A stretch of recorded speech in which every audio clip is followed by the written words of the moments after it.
Hey guys, you know what's really amazing? That I have not done an Arnold Schwarzenegger video on this channel yet. Oh, by the way, this Streets of Rage poster here, I've had some comments, people wanted me to turn it the right way. So here you go. I'm not really sure if that's better or worse. For now, we'll keep it the way it was. That's better. So welcome to 10 amazing facts about Arnold Schwarzenegger.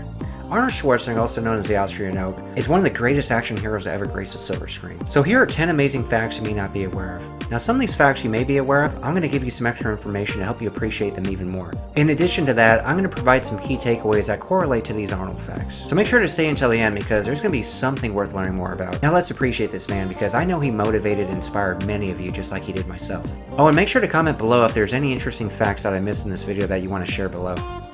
So number 10 on the list. He's actually a lot bigger than you think, but he's also a lot smaller than you think.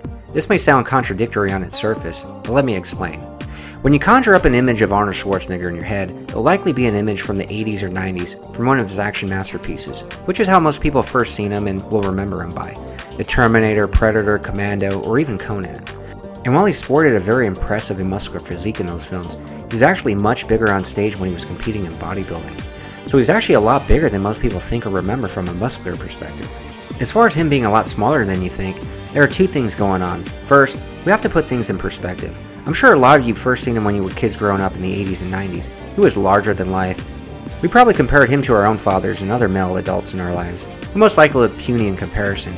So we've seen him as a very large man, but look at this picture of Arnold next to real big men while shooting Conan the Destroyer, Andre the Giant, and Wilt Chamberlain. They make him look like a little doll.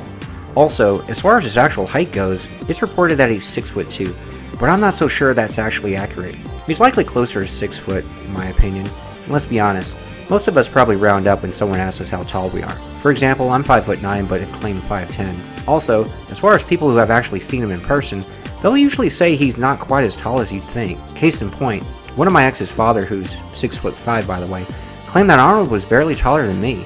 I'd say realistically Arnold's probably 2 to 3 inches taller than me, but regardless of height or size, he's certainly larger than life. The key takeaway here is just to put things in perspective. As bad as many of you think you may have it right now in your own life, I guarantee there are millions of people that would trade shoes with you in a heartbeat. I mean, literally. 1 in 3 people globally do not even have access to safe drinking water, and here we are on our internets watching YouTube. So number 9 on the list is that he's actually way richer than you think. He's realistically probably worth $500 million. That's $500 million. Let's put that in perspective. Let's say somebody made $50,000 a year. It would literally take them 20 years to get up to $1 million. And that's if they didn't get taxed on any of it and they didn't spend a single dollar for living expenses. It would take them 20 years just to hit the $1 million mark. If you're 30 years old and just had a kid, they'd be well on their way to graduating not only high school, but college in that amount of time. So $500 million. That's working that same job for 10,000 years. Now, I think that gives you a realistic picture of just how much money that actually is. But here's the cool thing. You don't have to be an international movie star to make that kind of money, though it certainly helps. But that's not how Arnold amassed such wealth. He actually started a bricklaying business in the late 60s with Franco Colombo, who was also a workout partner of his at the time. He then managed to parlay that into his mail-order business, selling exercise equipment and instructional videos. Then he became the champion bodybuilder we all know and transitioned in the movie star we all love, and then parlayed that money into real estate investments and other business ventures. Despite being from Austria, he is the human embodiment of the American dream. Now, Arnold grew up in a small village, in a house that had no phone, no fridge, and no toilet. In fact, he says one of the biggest highlights of his youth was when his family could afford to buy a refrigerator. Here's a takeaway on this one. It doesn't really matter where you came from, and Arnold's great success is not nearly as unique as you'd think. Now don't get me wrong, he's extremely successful and wealthy and obviously among what would be considered the ultra-wealthy, which by definition is usually considered wealth in excess of $30 million. But here's where I'm going with this. His success is not unattainable. He had very humble beginnings. In fact, the majority of ultra-wealthy individuals are actually self-made, just shy of 70% of them in fact. Let that sink in, and think about this. Picture the self-made guy with the kind of FU money who flies around in his own Learjet. Let's say he was wiped out in a day, all of his wealth gone. Do you think he would ever get it back? Of course he can. I'm back, baby! Now picture the average guy or girl. Could they ever get that kind of FU money in their own Learjet? Well, they most likely won't, but they're essentially starting at the same level as a self-made individual who did. So why couldn't they? Something to think about. Key takeaway, don't set limits for yourself in other words, just like Arnold never did. Speaking of Arnold growing up, number 8 on the list is that his father never liked him and instead had a clear preference for Arnold's older brother, Meinhard. Sad but true. The reason for this was that it apparently stemmed from his father's unfounded suspicion that Arnold was not his biological son. You are not! Now, whether or not that was true, the fact of the matter is Arnold did not have a great childhood, as a result, and did not even get along with his own brother, though he was at least close with his mother. Key takeaway here is that at the end of the day, some people have it easier than others, and we can consider them lucky, but what we really need to focus on is a great quote by Bruce Lee. He says, "Don't pray for an easy life. Pray for the strength to endure a difficult one." So number 7 on this list, he was way stronger than you think. They don't just cast anybody as Hercules after all. So while he may not exactly be able to shoulder press a Mini Cooper, during his early years in bodybuilding, he also competed in Olympic weightlifting and powerlifting contests. He won 2 weightlifting contests in 1964 and 65, as well as 2 powerlifting contests in 1966 and 68. In 1967, he even won the Munich stone lifting contest, lifting a 560-pound stone between his legs while standing on 2 footrests. As far as his Olympic lifts go, his personal records for those were a clean and press of 264 pounds, a snatch of 243 pounds, and a clean and jerk of 298 pounds. As far as the big 3 lifts for powerlifting goes, his personal records for those were a squat of 545 pounds, a bench press of 520 pounds, and a deadlift of 710 pounds. Those 3 big lifts would add up to a total of 1,775 pounds. Very impressive, very solid numbers for anyone. The key takeaway here is not to just look the part, but be the part, especially in this day and age where everyone seems to put up a front, especially on social media. But for you lifters out there, don't just pile on the weight and risk injury. Instead, I think most gym rats should focus on being more athletic and agile. So number 6 on the list is, he's way more dominant in bodybuilding than you think. In fact, the Guinness Book of World Records called him the most perfectly developed man in the history of the world. I'm sure plenty of you are aware that he's won the Mr. Universe title as well as numerous Mr. Olympia titles, but let's get a little more specific here and break down what he really achieved. He became the youngest Mr. Universe in history, winning that first title at the age of 20 and then winning it several other times as well.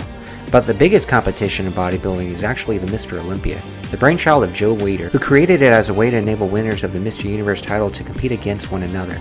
Arnold's first Olympia appearance was in 1969 and he took second place to Sergio Oliva. The following year, in 1970, Arnold would win the highly coveted title and continue a dominant reign until 1975 when he would retire from the sport. The 1975 Mr. Olympia was a subject of the documentary Pumping Iron, by the way, which really helped the sport of bodybuilding gain some much needed popularity. Arnold would then make a comeback in the 1980 Mr. Olympia and be the subject of yet another documentary, this one appropriately titled The Comeback. After an absence of 5 years, 6-time Mr. Olympia winner Arnold Schwarzenegger makes a comeback and attempts to take the World Bodybuilding Championship for the 7th time. And he did. This win, however, was considered controversial, as some people believe he wasn't deserving of the title. His most outspoken critic at the time was the late Mike Mentzer, who came in 5th place that year. But Arnold's win and the overall politics within bodybuilding as a whole left such a bad taste in Mike Mentzer's mouth, he wound up retiring his posing trucks and decided to never compete again. Nevertheless, whether Arnold Schwarzenegger was deserving of that 1980 Mr. Olympia title win or not, that contest would gain him his 7th overall title and he still remains the face of bodybuilding to this day and an overall great ambassador for the sport. The key takeaway here is, and we're going to go with Mike Mentzer's perspective, life's not fair. It never was, for anyone. It never will be. But you know what? Get over it. Mike Mentzer never got over the 1980 Mr. Olympia. He felt like he gave the contest his all but was a victim of politics and conspiracy. I could clearly see why he might be frustrated, but let the anger and frustration subside. Don't let it consume you. Don't let it turn you into a victim.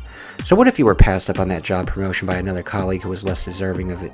If you really feel that way, and you're honest with yourself, and you know your value, then find another company that will pay you for what you're worth. It's too easy for us to get complacent. I've been there myself. So number 5 on the list is, his dedication to training was insane. He was obsessed. Although Arnold Schwarzenegger was always athletic, he wasn't immediately drawn to weightlifting. Instead, he got his start in soccer, mostly as a way to try to impress his father. He would soon catch the iron bug, however, at around the age of 14 or 15, after his soccer coach took him and his team to do some weight training at the local gym. From that moment on, Arnold was hooked. He gave up soccer and began pursuing a career as a professional bodybuilder and strongman. After he had started lifting weights as a teenager, he noticed his body was becoming disproportionate. His arms and chest were developing nicely, but his calves and lower legs weren't quite getting the same type of development. To motivate himself to work even harder on his calves, he cut off his pants at the knees. Walking around like that, people would look at and sometimes snicker at the big man with chicken legs. He was actually so dedicated as a teenager that when the local gym was closed on the weekend, he would break in to work out. Arnold said, "It would make me sick to miss a workout. I knew I couldn't look at myself in the mirror the next morning if I didn't do it." Schwarzenegger served in the Austrian army for a year, as part of the mandatory service requirement for all 18-year-old Austrian males. He went AWOL during basic training so he could compete in the Junior Mr. Europe contest and spent a week in military prison as a result. Arnold was also known as a volume trainer. For example, when training for the 1975 Mr. Olympia title, his schedule consisted of training 6 days a week, twice a day on Mondays, Wednesdays, and Fridays, and once a day on Tuesdays, Thursdays, and Saturdays. It's not the type of volume that anyone would really advise these days, and was actually pretty similar to what Stallone did throughout the 80s when training for a new Rocky or Rambo film. Even Stallone admits that what he did at the time was just overkill, and no one really needs to train that long to get great results. The key takeaway here is that to become great at something, you have to become obsessed. Now realistically, what most of us could take away from this is just to be more efficient and smarter with our time. It's not like any of us really have 6 hours to spare a day to work out, but we're not exactly trying to be Mr. Olympia either. But there's no reason we can't put in a solid efficient hour in the gym several times a week. Just get off your phone if you're going to do that and cut the rest time down and you'll still get great results. Remember to take advantage of the time you do have there. So number 4 on the list is the man has his own statue. The statue of Arnold Schwarzenegger is an 8-foot tall bronze sculpture erected in 2012 and commemorate his 1970 Mr. World title at the Veterans Memorial Auditorium. It was at that auditorium where the 1970 Mr. World competition was actually held. At that time, a young bodybuilding star had just arrived in the city, fresh from a Mr. Universe victory in London. Andrew Ginther, president of Columbus City Council, said that the statue not only memorializes a partnership between Schwarzenegger and the city, but also the former governor's accomplishments in the state of California, as well as his promotion of leadership and healthy lifestyles throughout the world. The Veterans Memorial Auditorium was bulldozed in 2014, by the way, so obviously that statue could not remain there. The statue was moved downtown near the Columbus Convention Center, where the annual Arnold Sports Festival is held. Arnold Schwarzenegger has gotten another statue, this time one carved out of a black oak tree trunk, which is very fitting since his nickname is the Austrian Oak. Master sculptor James O'Neill's Austrian Oak measures 6'2" in height, weighs 350 pounds, and features Arnold in his signature bodybuilding pose. The black oak statue took James O'Neill more than 6 months to complete. The wooden statue of Arnold ended up being a big hit at the 2019 Arnold Sports Festival, and James O'Neill has since gathered quite the following on Instagram under his username James O'Neill Wood Art, and currently has over 25,000 followers. The key takeaway here is to make a positive impact. While most of us will never have a statue fashioned after us, we can still positively impact lives. Whether it's with your own children or volunteering to help out the less fortunate, do something that helps in some way to make this world a better place when you leave than when it was when you arrived. Number 3 on the list is that Arnold Schwarzenegger actually did ballet. Despite the tutus, ballet is way more manlier than you may think. Ballet is all about grace and confidence, body posture, and creating visual symmetry with the body. These elements are what let Schwarzenegger become such a good poser. So with bodybuilding, you obviously need a good amount of muscle and a well-defined physique, but with that, you need to know how to properly show it off. And Arnold certainly knew this. I don't think a lot of bodybuilders spend nearly enough time developing this skill. In fact, there was an amazing bodybuilder in the 90s who was truly lacking in this area, named Paul Dillette. Posing is just extremely important, and this is why I always say to bodybuilders, you must practice the posing as much as you train your body, because it's a very crucial stage. It's the last round, and that's where you win or lose. Paul weighs 260 pounds, his enormous chest and leg developments. I hope he works on his posing. Arnold's not the only one who practiced ballet in order to better their own craft, by the way. Jean-Claude Van Damme comes to mind. He also implemented ballet in his own training to help increase his balance and flexibility, which is one reason he looks so incredibly graceful with his karate. So you might think the takeaway here is that ballet is awesome, which it certainly is, but the real takeaway is to think about something you can include in your own life to make you better at your craft. Even if it's something more broad like meditation, for example, that practice will make someone more focused and calm in all aspects of life. Speaking of meditation, Arnold Schwarzenegger says a year of practicing transcendental meditation in the 1970s squashed his anxiety and fundamentally changed the way he approached life. So number 2 on this list, despite all odds, he became one of the most successful actors in the world. Before becoming one of the most successful actors in the world, he really had everything going against him, yet his films ended up grossing over $4 billion worldwide. When he started his acting career, he was told his body was too muscular, his accent was too thick, and his name was too confusing for him to ever become successful. In a very early film, Hercules in New York, for example, Schwarzenegger was actually credited as Arnold Strong, but he would soon drop the cheesy pseudonym and insisted upon using his real name, which has since become synonymous with some of the greatest action films of all time.